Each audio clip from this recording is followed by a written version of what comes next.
હતા શ્રીજી મહારાજના.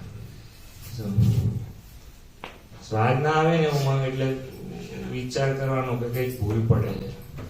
મહારાજની મૂર્તિ સામે ઊભા હોઈએ અને બીજા સંકલ્પ વિકલ્પ થાય તો સમજવાનું કે હજુ આપણને વિક્ષેપ છે, માયા છે, વાસના છે. ત્યાં ઉભા તો જીવ ચોંટવો જોઈએ કે નહીં? હું તો એવું કહું છું કે હરિકૃષ્ણ મહારાજની સામે તમે ન ઉભા હોવ અને તોય તમને અખંડ સ્મરણ રહેવું જોઈએ.